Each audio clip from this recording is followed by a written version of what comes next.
अखेर शेतकऱ्यांकरिता खऱ्या अर्थाने आता कुठे एक ही सर्वात मोठी आनंदाची बातमी समोर निघून आलेली आहे असं म्हणायला आता हरकत नाहीये मित्रांनो. कारण की आपण छोट्या छोट्या गोष्टी, छोट्या छोट्या अपडेट, पीक विमा किंवा इतर नमो किसान योजना, पीएम किसान योजना अशा छोट्या छोट्या गोष्टी येतात त्यावेळेस आपण एक आनंदाची बातमी म्हणून शेतकऱ्यांकरिता माहिती आणत असतो.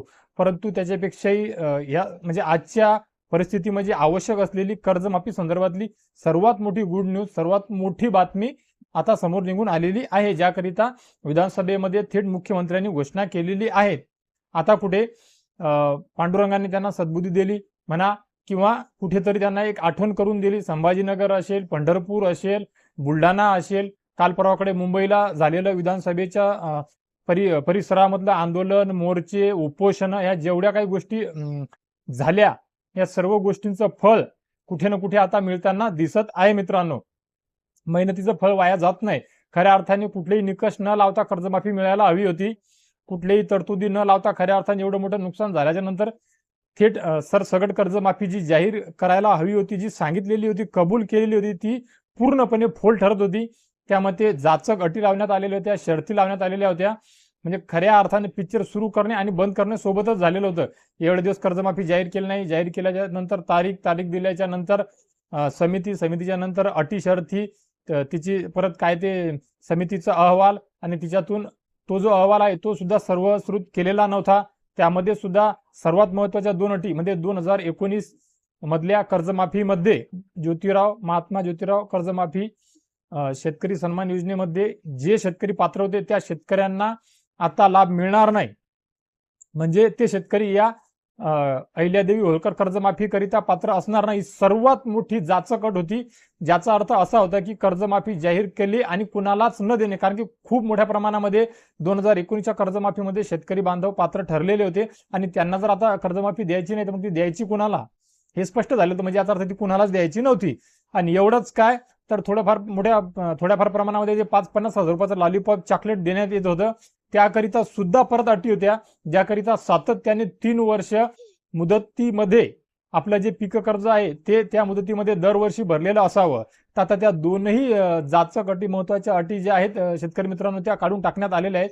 थेट मुख्यमंत्री महोदयांनी आपल्या विधानसभेमध्ये हे मान्य केलेलं आहे. ज्यामध्ये 2019 म्हणजे महात्मा ज्योतिराव फुले शेतकरी कर्जमुक्ती योजना यामध्ये जे शेतकरी पात्र होते त्यांना यावेळेस जे वगळण्यात आलेलं होतं अहिल्यादेवी होळकर शेतकरी कर्जमुक्ती मधून ते आता पात्र ठरणार आहेत. ही खूप मोठी, खूप दिलासादायक बातमी आहे मित्रांनो. त्यानंतर ज्या शेतकरी बांधवांनी सातत्याने 3 वर्ष भरलेलं आहे पीक कर्ज त्यांनाच फक्त प्रोत्साहनपर अनुदान 50,000 रुपये मिळणार आहे. तर त्याकरिता त्यामध्ये सुद्धा 1 वर्षाची अट शिथिल करण्यात आलेली आहे. सुरुवातीचे 2 वर्ष भरलं आणि नंतरचं जे आपलं आर्थिक वर्ष आहे 25-26 किंवा 26-27 या आर्थिक वर्षामध्ये तुम्ही भरलं नाही तरी सुद्धा त्या 2 वर्ष भरलेल्या शेतकऱ्यांना 50,000 रुपये प्रोत्साहनपर देण्यात येणार. या 2 गोष्टी त्यांनी कबूल केलेल्या आहेत मित्रांनो. आता या 2 गोष्टी कबूल करत असताना अजून 2 गोष्टी यासोबतच तेवढ्याच लाख मोलाच्या आहेत. त्या म्हणजे अशा की प्रोत्साहनपर जे अनुदान आहे ते नक्कीच मोठ्या प्रमाणामध्ये वाढवण्यात यावं. त्याकरिता मोकळ्या मनाने कुठे काही ऐकायला मिळालेलं नाहीये किंवा तसं शासनपत्राद्वारे काही समोर अजून आलेलं नाहीये. ती गोष्ट सुद्धा तेवढीच आहे. कारण की जे शेतकरी इमाने एतबारीन म्हणा काही इकून तिकून उसनवारी करून घरातला माल बेभाव विकून म्हणा त्यांचं कर्ज भरतात त्यांच्यावर सुद्धा अन्याय होता कामा नये. कारण की त्यांना सुद्धा त्या गोष्टीचा पश्चाताप होतो. ते त्या कर्जमाफीपासून, कर्जमुक्तीपासून वंचित राहतात. ते चुकीचं आहे मित्रांनो. त्या शेतकऱ्यांनाही नक्कीच न्याय मिळावा. आणि मागच्या वर्षी एवढ्या मोठ्या प्रमाणामध्ये जे नुकसान झालेलं होतं आणि नुकसान झाल्याच्या नंतर पॅकेज वगैरे जाहीर केले. मुख्यमंत्री महोदयांनी वेळोवेळी देशाचे कृषी मंत्री यांच्याशी संपर्क साधल्याचे पुरावे दिले. देशाच्या कृषी मंत्र्यांनी सुद्धा ते मान्य केलं की महाराष्ट्र राज्याचे मुख्यमंत्री यांनी आम्हाला महाराष्ट्र राज्याच्या शेतकऱ्याची परिस्थिती सांगितली, पीक विम्यासंदर्भात बोलले आणि देशाचे कृषी मंत्री हे पीक विमा कंपनीशी बोलू आणि थेट त्यावेळेस कोणत्या म्हणजे कुठूनच त्यांनी तो 17,500 रुपयाचा हेक्टरी आकडा जाहीर केला. ते त्यांचा अभ्यास, त्यांचा अनुभव त्यांनाच माहीत.